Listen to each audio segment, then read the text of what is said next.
going on, Jerome's? Minnesota Fighting Vikings head coach Kevin O'Connell fed the local media jackals on Tuesday for his Victory Tuesday press conference, usually Monday, but the team stayed overnight in London on Sunday, came back yesterday, and now Cabo on 3. Woo! All right. And Kevin O'Connell looks like the face of jet lag, doesn't he? But obviously, the bye week comes at a good time, and even though a couple years ago the Vikings succeeded with the Sunday in London and then Sunday in America type game, but the bye week, even though the early bye week kind of sucks, it comes at a good time for the Vikings as they're looking to get some bodies healthy, get some bodies back, and find somebody to love. So takeaways from Kevin McConnell's presser. It shouted out the logistics team. And if you go in depth, I think it was Mark Craig had a good piece about no, it might have been Chip Scoggins, had a good piece about everything that goes into not only transporting gear, bodies, hotels, make sure families are taken care of, and food, water, and all that stuff, and just getting all of that situated. I mean, this thing takes months in advance, right? And also shout out to the fans for traveling, and he talked about loving playing over in London. Vikings are 2-0 during his tenure, beat the Saints in 2022, the double doink, and of course this game with the Jets. Plus it does seem like the Vikings do have a solid international following, especially in UK and Ireland. So it's really awesome to see, man. Also, the team made zero excuses. I mean, you could say like, well, we lost a home game and we're traveling and blah, blah, blah. But the Flores defense carried the day. Also shouted out Will Rackard for making some key kicks in some not great weather. Ryan Wright doing some good things, punting the ball. Respect to special teams, except for Caleb Evans. He didn't say that, but everyone's thinking it. Yeah. Also, transactionally, Myles Gaskin back on 53, Tanya back on practice squad. They're just going to rotate that out as the guys are exhausting their practice squad elevations, so looking to reset those. Aaron Jones continues to be evaluated. They haven't got any clear picture yet, but he did say that it seems like they missed major injury, and he would be week to week. So his availability for the Lions game, even with the bye week, could be up in the air. But I don't know, like if Jones is 80% for the Lions game, I would just put him on ice, man. All right, so getting him 100% and also putting him on a bit of a pitch count would be key. Like even though Jones was making some good runs against a very tough front of the Jets early on, I mean, it did seem like the Vikings are just using him too much. And it just sort of is what it is. And even though Ty Chandler didn't get a ton going on the ground, Kevin O'Connell did say he had confidence in Ty Chandler outside of putting the ball on the turf, which is not ideal. But he did have a couple big gains that were negated by penalties, and it's a fair point. And Chandler has made some hay during some other opportunities, like the Niners game when he had that drive. So I don't know, like the Vikings should look to add depth at running back, but we'll see what happens here. Also, on offense, there's been some penalties, there's been some missed opportunities, and there's things that can work out, right? So the defense is up here, the offense can be up here, but spend some time vacillating. And a cleaner operation on offense will lead to consistency and everything that goes into that. Executing your blocks, getting the run game going, keeping play action viable, having a clean pocket, Sam Darnold making good decisions, and also not turning over the ball, which needs to be emphasized once again, and also clean up that penalties. I mean, the Vikings are one of the most penalized teams in the league as of right now.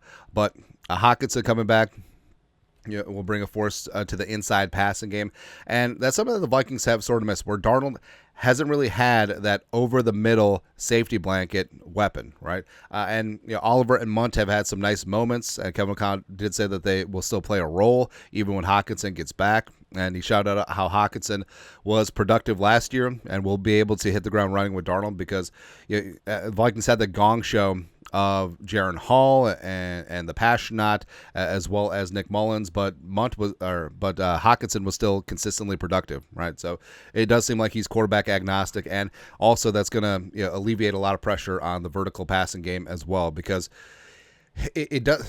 O'Connell's talked about how there was opportunities in the pass game versus the Jets, and they missed, and it is all 11 thing, and it's true. And they're not making excuses because of the weather. They have to operate and execute, but it just seemed like they were too reliant on the deep ball and trying to get the the kill shot against the Jets. Whereas if and when you have Hawkinson, all of a sudden, oh, all right, so they're playing two deep safeties. They got everything covered up deep. Okay, we're just going to get to Hawkinson underneath. He'll get some yards after the catch, and we'll just gut him that way. So that's something that the Vikings offense is missing right now, and we'll get back with Hawkinson. And he wasn't really indicative of where Hawkinson will return. He is eligible to return at a point. His 21-day practice window has started, but whether it's the Rams, whether it's the Lions, whether it's the Colts, TBD there. Then also the defensive success. We talked about how just getting smart football players, and that's something that I feel like that's under the radar, where the Vikings did sign a number of veterans in free agency, whether it's Tillery, Van Ginkel, Grenard, Hadi Ward, Cashman outside. How about that? Of course, Gilly, Griff, etc. Like, yeah, I mean, the Vikings did invest a lot in veterans, but these guys know how to play the game, and they have staying power because they know how to play the game, and they're playing tough, unselfish football. And it's beautiful, man. It really is. Also, in terms of year-over-year adjustments, guys in the second year of the Flores scheme who were here last year, plus player ownership on the defense. And because Flores talks about it a lot, where they can make the call, except communication cuts out 15 seconds left with Cashman, and then all of the twists, all of the adjustments, all of the checking in and out of plays, like that's the players on the field, and that's. The players giving autonomy and ownership, and that comes into play of this team being a defense of veterans, where these guys can communicate, they can get things done, they know their roles, they're not going to be deer in headlights, and it's really working thus far. Also, being in the right place at the right time is not luck.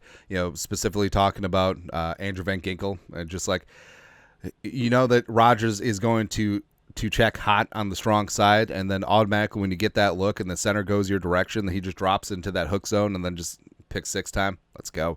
I mean, they had 3 interceptions off of allegedly one of the greatest receivers of all time. Also, Garrett Wilson was having a hell of a game too. Garrett Wilson, underrated, man. But this defense, it's not a fluke, and it's replicable, and they're going to bring it every single week. Also, in terms of offensively, and we point this out too, where, Darnold has had 2 bad second halves. That's partly on him, partly on the offensive line, partly on lack of running game, partly on Kevin O'Connell's play calling, everything, right? But in both the Packers and the Jets game, Darnold and the offense, they sacked up, and they got a drive when they needed it. You had that brace field goal against the Packers, and also you got that extra one against the Jets as well. So I love that resiliency. I love the grit. No matter what happens. Oh, today kind of sucks, but what can I do right now to get a winner? Because you can't change the past. What can we do right now? And that's exactly what Darnold did. And O'Connell talked about fighting against momentum, moving the team when things haven't been going your way. That's key, because not everything's going to be sunshine and roses and stuff. But if you're having a bad day and all of a sudden you need a drive, you can get a drive, right? Also, bye week, hopefully guys behave, knocking on all the wood. I think we know who we're talking about, but get recovery both mentally and physically, not only the players, but also the coaching staff and support staff as well, because out of the gate, got a couple tough tests. The Lions at home, that's going to be a heavyweight fight, and then short week, Thursday Night Football at the Rams. The Rams are dinged up, but the Rams are still dangerous. Stafford, McVay, except Kyron Williams is a stud too, so it's going to be tough. And the Vikings, if they get complacent, be like, who demand? We demand. Who demand? We demand. 5-0, can't tell me nothing. They could be 5-2 in a blink of an eye, right? That's how fast things go in the National Football League. But get your rest in, get mentally right, and get ready for a GD street fight Week 7 against the Lions at home, US Bank Stadium. Fans being loud and proud. That's what's going to be, man. Sending Dan Campbell back to Applebee's. That's what we do, baby. But that's it. Kevin O'Connell press conference. Again, looks like he needs a nap. We all need a nap. Everyone needs a nap. Anyways, you know what to do. Skol production value.